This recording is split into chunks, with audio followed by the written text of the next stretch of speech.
Bismillahirrahmanirrahim. Dear students, biology class 11th chapter 2 that is biological molecule हमने start किए थे, ठीक है ना। इसमें हमने कार्बोहाइड्रेट्स डिस्कस किए थे और मोनोसेकेराइड। आज हम डिस्कस करते हैं दैट इज ओलिगोसेकेराइड्स, ठीक है। तो ओलिगोसेकेराइड जो है वो हमारे साथ जब हम इसकी हाइड्रोलाइसिस करते हैं, hydrolyse to form 2 to 10 monosaccharide units. जब हम डाइसेकेराइड ओलिगोसेकेराइड्स की जब हम हाइड्रोलाइसिस करते हैं तो ये 2 to 10 monosaccharides units देते हैं, ठीक है ना। The oligosaccharides that are hydrolyzed into two simple units are called disaccharides। वो oligosaccharides जो हमारे साथ हाइड्रोलाइज्ड होते हैं और टू सिंपल यूनिट्स देते हैं, इसको हम कहते हैं दैट इज डाइसेकेराइड्स, ठीक है ना। डाई मीन्स टू और सेक्रम मीन शुगर, ठीक है ना। और हमने कहा कि ओलिगोसेकेराइड्स जो है ये 2 to 10 मोनोसेकेराइड्स देते हैं, ठीक है। तो डाइसेकेराइड्स हमारे साथ जब हम इसकी हाइड्रोलाइसिस करते हैं तो ये दो सिंपल यूनिट्स देते हैं, ठीक है ना।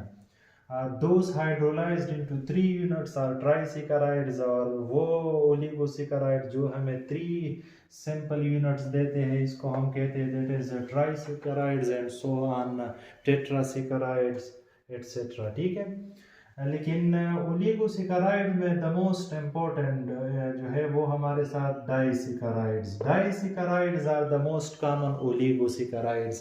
डाइसेकेराइड जो है वो हमारे साथ सबसे इम्पोर्टेंट और कॉमन ओलिगोसेकेराइड्स है, ठीक है ना। डाइसेकेराइड्स को हम डिस्कस करते हैं as the name indicate, di mean two और सेकेराइड या सेक्रम मीन शुगर। तो कंपोज्ड ऑफ 2 मोनोसेकेराइड यूनिट्स, ये हमारे साथ 2 मोनोसेकेराइड यूनिट्स पर कंपोज्ड होता है।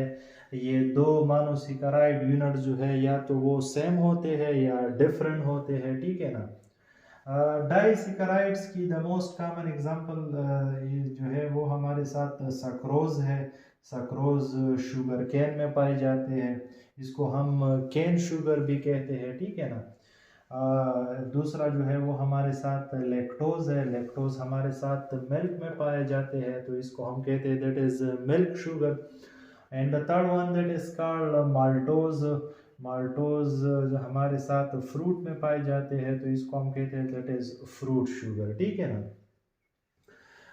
जब हमारे साथ ग्लूकोज फ्रक्टोज के साथ कंबाइन होता है थ्रू ग्लाइकोसिडिक बॉन्ड, ठीक है ना,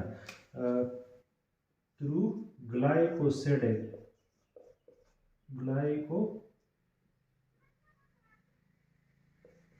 थ्रू ग्लाइकोसिडिक बॉन्ड, ठीक है ना, थ्रू ग्लाइकोसिडिक बॉन्ड।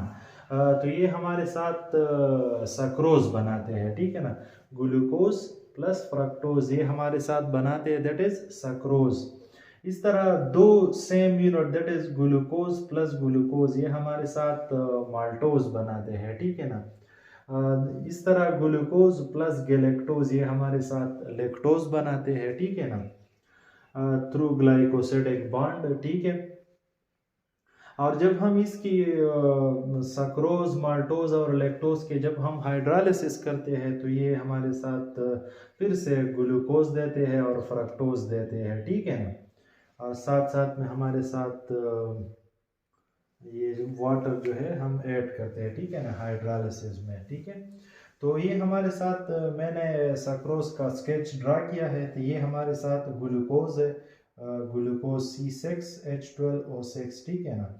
और ये हमारे साथ फ्रक्टोज है। फ्रक्टोज का भी सेम फार्मूला है क्योंकि ग्लूकोज और फ्रक्टोज दोनों आइसोमर्स है, ठीक है ना। इसका भी फार्मूला है दैट इज C6H12O6। जब हमारे साथ ये दोनों कंबाइन हो जाते हैं तो ग्लूकोज से H निकलता है और फ्रक्टोज से OH निकलता है, ठीक है ना। And this reaction is called synthesis reaction. और इसको हम कहते हैं दैट इज डिहाइड्रेशन रिएक्शन क्योंकि इनमें एक वाटर मॉलिक्यूल रिलीज होता है, ठीक है ना। तो जब ग्लूकोज और फ्रक्टोज दोनों कंबाइन होते हैं तो ये हमारे साथ सक्रोज बनाते हैं C12H22O11, ठीक है ना। और साथ एक वाटर मॉलिक्यूल जो है वो हमारे साथ रिलीज होता है, ठीक है ना। और इधर हमारे साथ ये ऑक्सीजन के थ्रू दो मोनोमर्स कंबाइन हो जाते हैं, that is glucose and fructose. That type of bond that is called glycosidic bond. और ये अक्सर एमसीक्यूज में भी आते हैं कि कार्बोहाइड्रेट्स में या दो मोनोमर्स के दरमियान जो बॉन्ड होते हैं वो ग्लाइकोसिडिक बॉन्ड होते हैं, ठीक है ना। और ये सक्रोज, माल्टोज और लैक्टोज ये भी अक्सर एमडीकैट वगैरह में आते हैं कि सक्रोज हमारे साथ कौन से मोनोसेकेराइड यूनिट से बने हुए होते हैं, तो ये हमारे साथ ग्लूकोज और फ्रक्टोज से बने होते हैं, ठीक है। माल्टोज हमारे साथ ग्लूकोज और ग्लूकोज से बना हुआ होता है और लैक्टोज ग्लूकोज और गैलेक्टोज से बना हुआ होता है, ठीक है ना।